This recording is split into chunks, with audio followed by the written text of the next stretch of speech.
The Six-Shooter. The American West has always provided larger-than-life characters, righting wrongs to make the world a better place, and all set in a mythic landscape. In The Six-Shooter, James Stewart starred as Britt Ponset, a drifting cowboy in the sunset years of the Wild West. Episodes range from straight Western drama to light and sentimental comedy. Stewart, being one of the reigning stars of Hollywood at the time, also brought his own touches to bear. His use of whispered narration during tense scenes created a heightened sense of drama, and then relief when the situation was resolved. The American West that radio, movies, and TV portrayed is the stuff of legends. A fictional concoction, usually far from the truth, but The Six-Shooter did something that few other radio shows could provide: entertainment that captivated the listener. James Stewart as the Six-Shooter.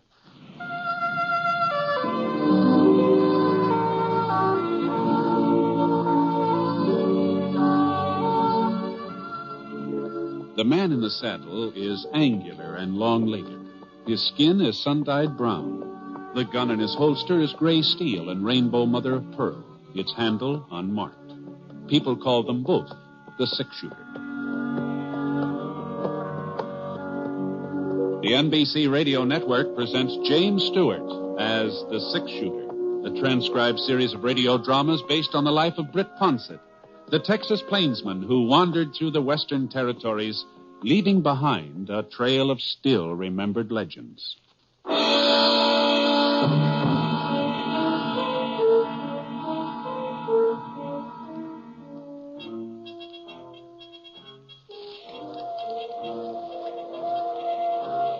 The twilight wind carried the sound of the train toward the two figures who waited, hidden in a clump of maple trees. The sandy-haired man knotted a blue bandana at the back of his neck and pulled it over his face.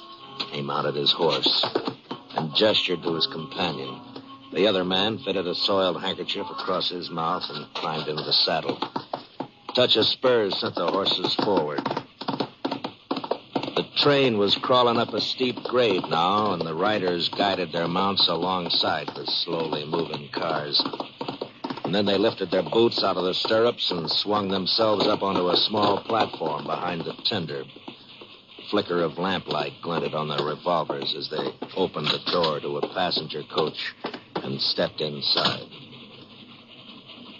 For several minutes, the riderless horses continued to pace the clattering wheels.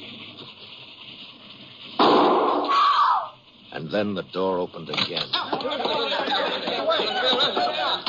The two men pitched off the platform and rolled down the slope of a barren ravine.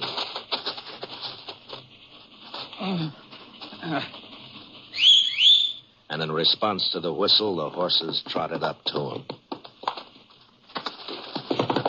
All right, let's go.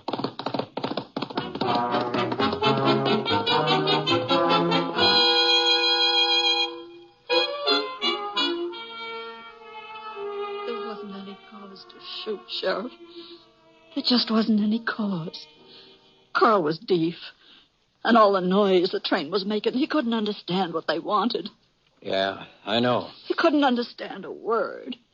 He tried to make out what they were saying, but he couldn't. And when he didn't hand it over... Well, we'll get him, Mrs. Davis. Don't you worry about that. The posse's meeting here. We'll start out tonight, and we won't be back until we get him. That won't do Carl much good. Well, at least we'll make sure they don't kill nobody else in cold blood. If only I hadn't to give him that belt. If I just hadn't to give it to him. Belt?